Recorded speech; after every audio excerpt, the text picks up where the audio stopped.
Sports for Real again with Coach Hall. Today I want to do a little recap of the NFL divisional round playoffs from last weekend. I was doing a little riding around the other day and I picked up a guy, and after the first question I asked him, I knew this guy was a sports guy.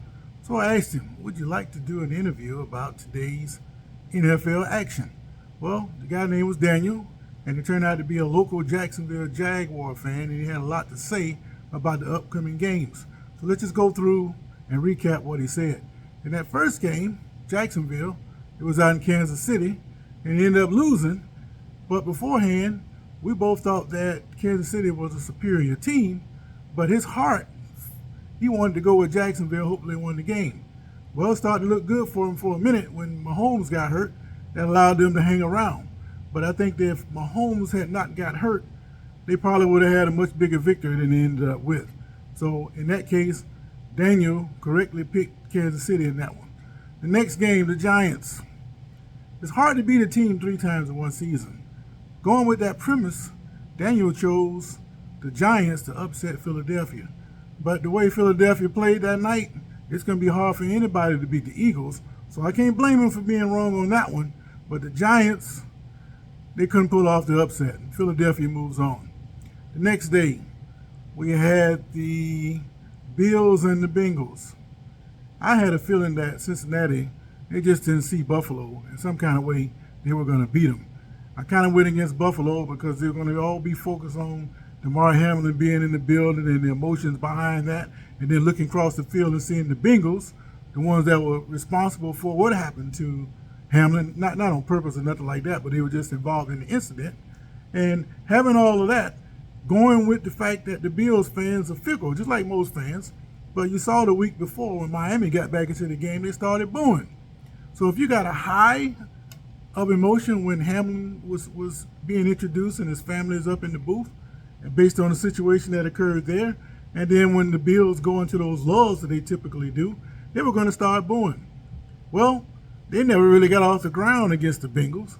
And I don't know if they booed because I didn't hear very much of it, but it was a great downer from the high of Hamlin to all of a sudden becoming a low when the Bengals thoroughly outplayed them. So the Bengals would be moving on for a rematch with Kansas City.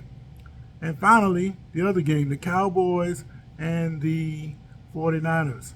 Both Daniel and I agreed that San Francisco had a good defense, and Dak Prescott was going to have to play much better than he had played in previous games. By that I mean not throw any pick sixes.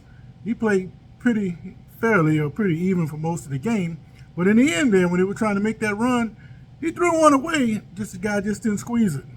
So it looks like when the pressure's on the most, don't think Prescott can come through. He's going to have to overcome that.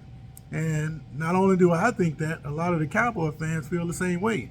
A lot of them took to the airwaves and made comments out loud and on the streets about what they thought about Dak Prescott. They also showed their frustration by getting into fights at watch parties all over the nation. That's a Cowboy fan for you. They think they're superior. When they lose, you go figure that one. So that leaves us with this. You got Cincinnati going into a rematch with Kansas City, and then Philadelphia is going to host San Francisco. Now, my Super Bowl picks, I had originally thought Buffalo and San Francisco would make the Super Bowl. Now that Buffalo is gone, and the way Philadelphia is playing, my early pick or early thought is that Philadelphia is going to edge San Francisco. In another game, last year Cincinnati upset Kansas City on their way to the Super Bowl. Well, the way they're playing now and the way that defensive line dominated Buffalo and the way Kansas City is suspect with protecting Mahomes at times, it's going to be hard for Kansas City to pull this out, even though they're going to be at home again. So those are my early thoughts. I'm taking the Super Bowl to be Philadelphia and Cincinnati. So again, it was a great ride with Daniel, had some good insights, and I look to be doing stuff like that more in the future. Sports for Real.